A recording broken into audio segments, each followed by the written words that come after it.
আসসালামু আলাইকুম এভরিওয়ান, সবাই কেমন আছেন? আশা করি ভালো আছেন, আমিও ভালো আছি। আমি আজকে এই পর্ব দেখাবো আমাদের সৌদি দাম্মাম জুবাইল তামিম বুখারীর আশেপাশে যারা থাকেন তা সেই জায়গা একটা বাজারের পাশে আর কি ফাঁকা কিছু জায়গা পড়ে আছে। এই জায়গা যারা পাকিস্তানি বা বাঙালি আছে তারা দেখেন কীভাবে বা খেলাধুলা করছে। কারণ অনেক সময় আছে কি যারা কাজ টাজ করতেছে তাদের একটু সমস্যা, কাজ করার পরে দেখা যায় বিরতির সময় যেটুকু থাকে সেটুক তারা আর কি খেলাধুলা করে।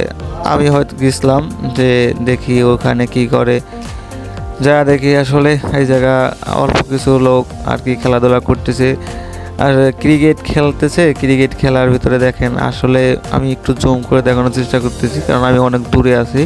ওখান থেকে ওরা যে স্টাম্প বানাইছে সেটা হচ্ছিল একটা এই দেশের সৌদির যে তাবুক, সেই তাবুক দিয়ে বা বাংলাদেশের ইট বলে সেটা দিয়ে ওরা স্টাম্প বানাইছে। ব্যাট আছে, বল আছে, আর দেখেন কিছু দর্শক আছে আমাদের মতন যে যারা অবসর টাইম আসলে আমরা ডিউটি করে আসার পরে খেলাধুলা করতে সেরকম মন চায় না, তাই মনে করেন যে আর কি বসে বসে খেলাধুলা দেখতেছি। আমার এই ভিডিওটা যদি ভালো লেগে থাকে তাহলে অবশ্যই লাইক, সাবস্ক্রাইব এবং কমেন্ট শেয়ার করবেন। আপনাদের একটা কমেন্ট, লাইক, সাবস্ক্রাইবে আমার ভিডিও বানাতে আরও উৎসাহিত করে। আসলে এই জায়গা এই পর্বে আসলে ওইরকমভাবে শিক্ষণীয় কিছু জিনিস নেই, কারণ আমাদের জুবাইল তামিম বুখারী যারা আশেপাশে যারা আছে তারা কিছুটা সময় আর কি পার করতেছে। আসলে বাংলাদেশের যারা বা পাকিস্তানি যারা আসলে এই খেলাধুলায় বা কি যারা মনোযোগ তারা আসলে দেখেন। এই যে একটা ভাই, আমি ওরা জুম করে দেখানোর চেষ্টা করলাম, সে হচ্ছিল খেলাধুলায় খুব আসক্ত। সে আমার কাছে বলতেছে ভাই এই জায়গায় গেলে কি খেলাধুলা রাখে? তা আমি বললাম যে ভাই এই জায়গায় আসলে ওইভাবে আমি জানি না, কারণ আমি নতুন, তো আপনি একটু যা দেখেন যে এরা আপনাকে রাখে কিনা।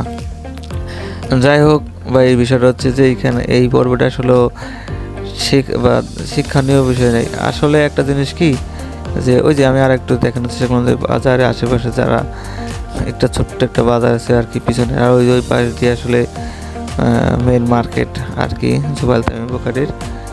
আর যারা আসলে নামাজ পড়বেন তারা দেখবেন ওই পাশে যে আমি একটা বিল্ডিং জুম করে দেখাচ্ছি, ওই জায়গায় মসজিদ আছে, তারা অবশ্যই নামাজ পড়বেন। আমি একটা জিনিস বলি আপনাদের, সবাই 5 ওয়াক্ত নামাজ পড়বেন এবং অবশ্যই সৌদি আরবে আছেন অবশ্যই 5 ওয়াক্ত নামাজ পড়বেন এবং সৎ পথে চলার চেষ্টা করবেন। কেউ অসৎ পথে চলাফেরা করবেন না।